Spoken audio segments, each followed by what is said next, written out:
Você provavelmente já ouviu a frase, está na Bíblia, mas quando você vai procurar, não a encontra em lugar nenhum. Isso porque, com o tempo, muitas ideias foram incorporadas ao vocabulário cristão como se fossem verdades sagradas. Mas são apenas tradições humanas, interpretações errôneas ou invenções descaradas. Então prepare-se porque neste vídeo vamos desmascarar alguns dos mitos mais famosos em que os cristãos acreditam, mas que simplesmente não estão na Bíblia.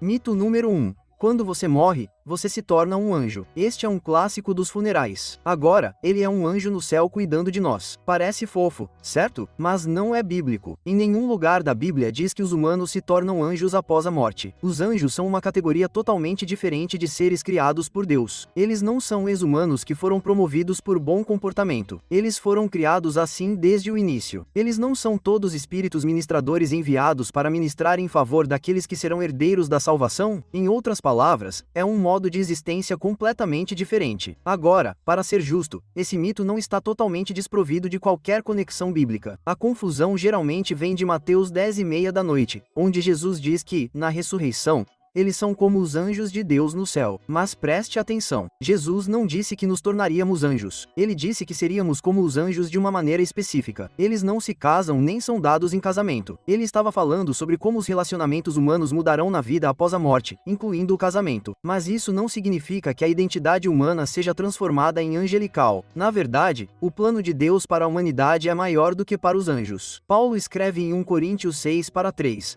Não sabeis que julgaremos os anjos? Então pense nisso. Tornar-se um anjo seria uma promoção? Não, seria um rebaixamento. Deus preparou algo muito mais glorioso para nós. Um corpo ressuscitado e incorruptível e uma posição elevada com Cristo. Mito número 2. Noé levou apenas um par de cada animal para a arca. Esta aqui é tirada diretamente de qualquer livro infantil e mural de berçário. Aquele barquinho fofo. Girafas de um lado, elefantes do outro. Um casal de cada espécie de animal observando o pôr do sol. Adorável. Sim. Bíblico. Só parcialmente. A verdade é que Noé levou 2 de cada animal impuro, mas 7 pares dos limpos. Sim. 7. Está escrito claramente em Gênesis 7:2. De todo animal limpo, tomarás 7 pares, o macho e sua fêmea. E dos animais que não são limpos, 2 pares, o macho e sua fêmea. Então, por que as pessoas entendem errado? Porque a maioria só se lembra de Gênesis 6:19 da manhã.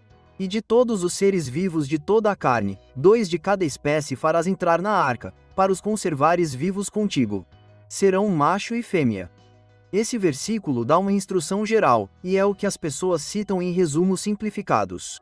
Mas no capítulo seguinte, Deus dá uma ordem mais específica para animais limpos. E a maioria das pessoas simplesmente não percebe isso. E por que trazer tantos animais limpos? Porque mais tarde eles seriam usados para sacrifícios e talvez até como comida. Deus já estava preparando tudo com antecedência, como sempre faz.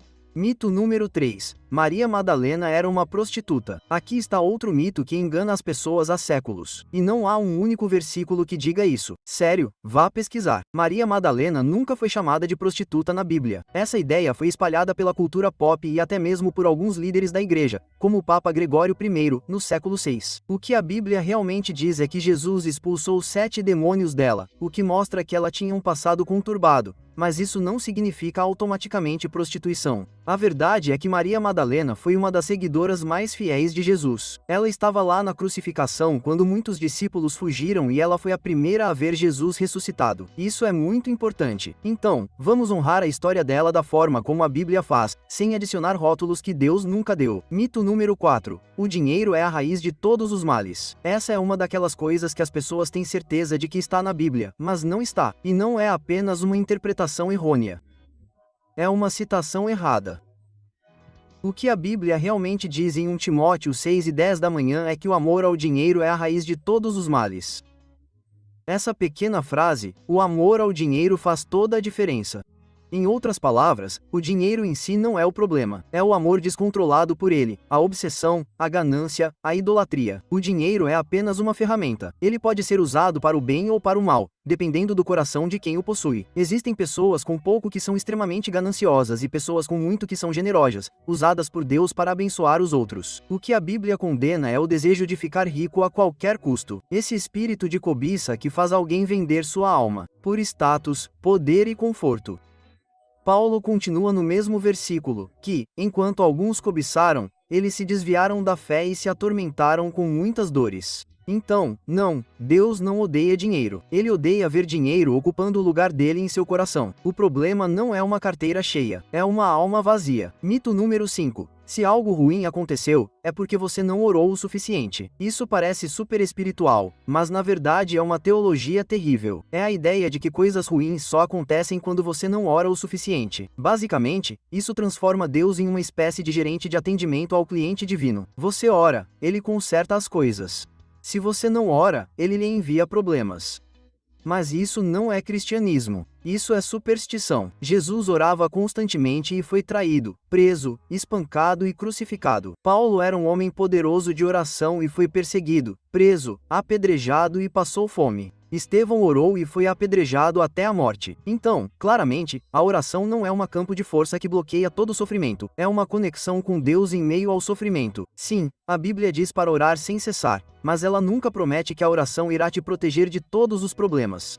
Na verdade, Jesus disse: "No mundo tereis aflições." Mas ele também disse: "Tende bom ânimo. Eu venci o mundo." Então, vamos acabar com esse mito cruel que faz as pessoas se sentirem culpadas por tragédias ou dor. Às vezes, as pessoas oravam e o câncer ainda vinha. O acidente acontecia. O emprego ainda era perdido. Não foi falta de oração. Foi uma tragédia em um mundo decadente. Mito número 6. Jesus nunca julgou ninguém. Este é o versículo clássico das redes sociais, sem o contexto. Cada vez mais pessoas adoram citar: "Não julgueis para que não sejais julgados", como se Jesus fosse algum tipo de guru hippie tranquilo que só soltava boas vibrações e citações motivacionais. Mas isso está errado. Jesus julgou e julgou com severidade. Vamos aos fatos. Lembra dos fariseus? Jesus os chamou de hipócritas, sepulcros caiados, filhos do inferno, raça de víboras. Tudo isso está em Mateus 23, e honestamente parece um fio divino exposto. E a mulher adúltera em João 8? Sim, Jesus a perdoou, mas também disse: "Vá e não peque mais." Ele chamou o pecado pelo que ele é, pecado. Ele não minimizou o peso das ações dela. Ele ofereceu graça e verdade. E mais do que isso, João 5:22 da manhã é cristalino. Porque o Pai a ninguém julga, mas deu ao Filho todo o julgamento. Em outras palavras, Jesus é o juiz, mas ele é um juiz justo, misericordioso e cheio de graça. O problema não é o julgamento de Jesus. O problema é o julgamento humano, hipócrita, duro, sem amor e tentando tomar o lugar de Deus. É por isso que Jesus disse: "Não julgueis segundo a aparência, mas julgai segundo a reta justiça." Então, vamos parar com essa atitude de Jesus nunca julgar ninguém, como desculpa para permanecer no pecado e rejeitar a correção. Porque Jesus perdoava, mas ele também confrontava. Ele acolhia, mas ele também exortava. Ele não veio para nos deixar do jeito que somos. Ele veio para nos transformar. E isso inclui corrigir, disciplinar e, sim, julgar. Jesus não é um hippie cósmico distribuindo boas vibrações e ignorando o pecado. Ele é o Rei, o Justo, o Cordeiro e o Juiz. Mito número 7. Deus nunca vai te dar mais do que você pode suportar. Essa frase parece bíblica, né? Ela até tem um tom reconfortante, mas não é isso que a Bíblia diz. O versículo geralmente usado para embasar essa afirmação é 1 Coríntios 10:13 da manhã, que fala sobre tentação e diz: "Mas Deus é fiel, e não deixará que vocês sejam tentados além do que podem suportar." Observe bem, o texto é sobre tentação, não sobre sofrimento, não sobre fardos, não sobre tragédia. Não é sobre o peso da vida, é sobre a capacidade de resistir ao pecado com a ajuda de Deus. Agora, quando se trata de fardos pesados demais para carregar, vamos dar uma olhada na Bíblia. Moisés disse: "Não sou capaz de suportar sozinho todas essas pessoas." Davi escreveu: "Porque as minhas iniquidades ultrapassam a minha cabeça. Como fardo pesado, são pesadas demais para mim." Paulo disse: "Não queremos, irmãos, que ignoreis a tribulação que nos sobreveio na Ásia, pois fomos oprimidos além das nossas forças, a ponto de perdermos a esperança até da vida." Então, o que isso significa? significa que sim, Deus permite coisas que estão além das nossas forças, mas justamente para que paremos de confiar em nós mesmos e corramos para Ele. Deus nunca prometeu que você seria capaz de lidar com tudo sozinho. O que Ele prometeu é que estaria com você quando você não pudesse. Vinde a mim todos os que estáis cansados e sobrecarregados, e eu vos aliviarei. Então, vamos deixar de lado essa teologia que soa motivacional disfarçada de versículo bíblico. Deus não quer que você seja forte o tempo todo. Ele quer que você dependa dele. É na fraqueza que seu poder se aperfeiçoa. Mito número 8, onde 2 ou 3 estão reunidos, Deus está lá. Este parece um grito de guerra para cultos de meio de semana com 4 pessoas na sala. E sim, Deus está sempre presente com seu povo. Mas este versículo foi tão arrancado do contexto que dói. A verdade é que Mateus 6:20 da tarde não é sobre pequenos cultos ou reuniões de oração com baixa participação. O contexto é algo muito mais sério. Jesus estava ensinando sobre igreja disciplina. O que fazer quando alguém peca e se recusa a se arrepender? Primeiro, você vai e fala com a pessoa individualmente. Se ela não ouvir, é quando 2 ou 3 entram como testemunhas do processo. Então, quando Jesus diz, pois onde 2 ou 3 estão reunidos em meu nome, ele não está falando sobre uma mini reunião de oração. Ele está dizendo, quando vocês se reúnem com justiça e humildade para lidar com pecados graves na igreja, eu estou com vocês. É como um tribunal espiritual, mas com Jesus no meio dizendo, eu aprovo o que você está fazendo porque você está seguindo meus ensinamentos com amor e verdade. Em outras palavras, este versículo não significa que Deus só aparece quando há pelo menos 2 pessoas presentes. Porque se você estiver sozinho, ele ainda estará lá. Jesus disse, eis que estou sempre com vocês. Mesmo quando você está orando sozinho em um quarto escuro, ele está presente. Mito número 9. Satanás vive e reina no inferno. Esta é uma imagem clássica de filmes, histórias em quadrinhos e até mesmo de alguns sermões emocionantes. Satanás em um trono de fogo, rindo com um tridente na mão, governando o inferno como o CEO do sofrimento. Mas isso não é verdade. Isso não é bíblico. É uma invenção medieval. Na realidade, o inferno não é o quartel-general de Satanás. É seu destino final. Ele não governa lá. Ele será punido lá. Jesus deixou isso claro em Mateus 25:41. Então dirá também aos que estiverem à sua esquerda, apartai-vos de mim, malditos, para o fogo eterno, preparado para o diabo e seus anjos. Em outras palavras, o inferno foi preparado para ele, não por ele. Ele não quer ir para lá.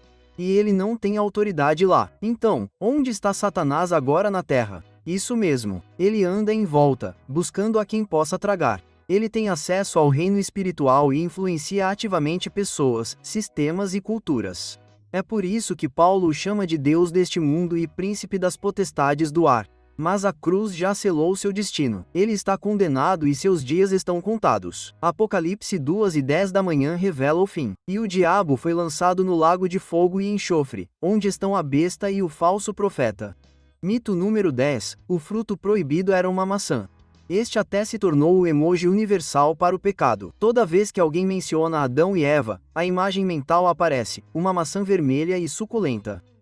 Mas onde na Bíblia diz que era uma maçã? Resposta curta. Em lugar nenhum. Gênesis 3:6 simplesmente diz, e quando a mulher viu que a árvore era boa para se comer e que era agradável a Deus, os olhos, e uma árvore desejável para dar entendimento, ela tomou do seu fruto e comeu. Que fruto?